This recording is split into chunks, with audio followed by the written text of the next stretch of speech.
When I think of Birth of a Nation and what a film means, we talk about status quos, we talk about art as a depiction of its time. And I think we have this idea that art imitates life. And I think we forget that life imitates art as well. And so with Birth of a Nation, you had this moment, it was a celebration of hatred. It was a celebration of bigotry, and it was, most importantly, a call to action. Why is this film so important to America today?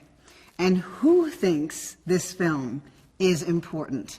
Who is called to this film at a time in this country, right, when nobody got to swipe left or swipe right on what skin we were going to be born into, or how our hair grew out of our head, or what zip code?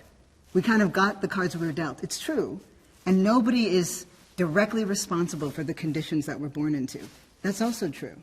And at a certain point, we've got to say to ourselves, as adults, as people now of the world, at what point do those conditions become ours? And my job, and our job, and the job of the artists and the creators, is to tell people that that simply is too high a cost.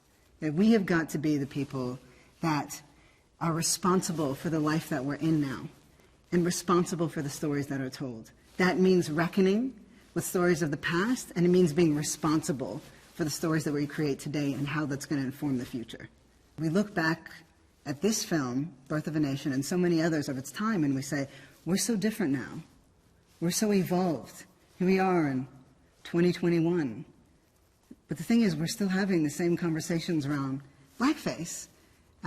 So much of our media in the last 10 years has had a bit of a reckoning itself. Birth of a Nation is this overt hatred, right?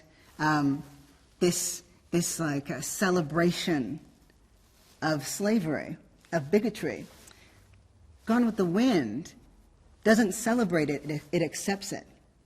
And what it does is it softens it, and it gives us this depiction of a mammy who actually is grateful for her position, grateful for her relationship to this family.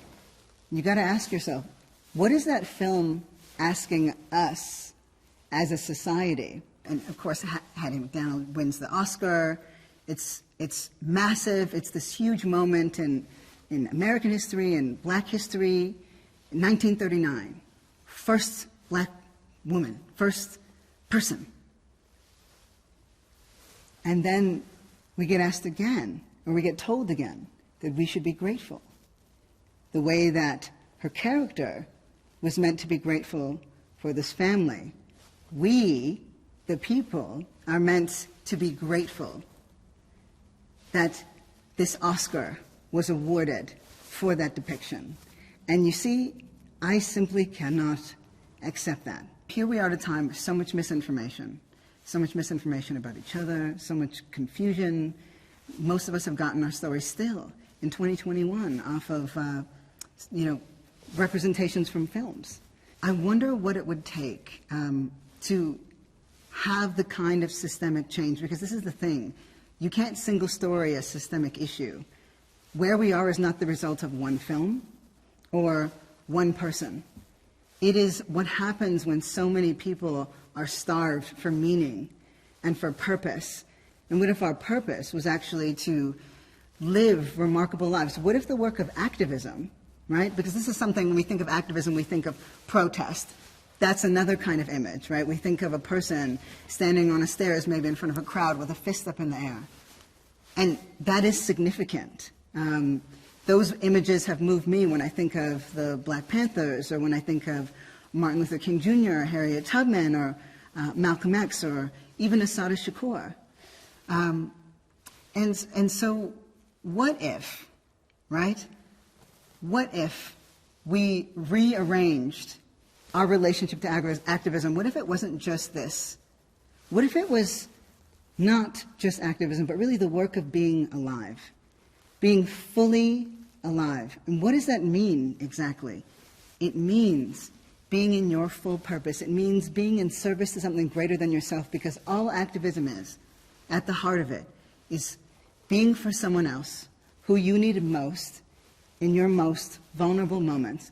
And I am a firm believer that we're here on this planet, in this form, this one time, and the best thing that we can do is to live remarkable and extraordinary lives. And maybe, just maybe, we get to a place where we can hear each other's pain, where we're not going to be careless with each other's pain. And of course, there are systemic realities. We know that our societies are organized around race, around class, around gender, and all the myriads of things. But imagine, just imagine, if we could actually get back to the human condition. Maybe we wouldn't have to become contortionists to try to fit into a status quo that was never meant for us to begin with. Maybe we could find each other, and in doing so, find ourselves, finally.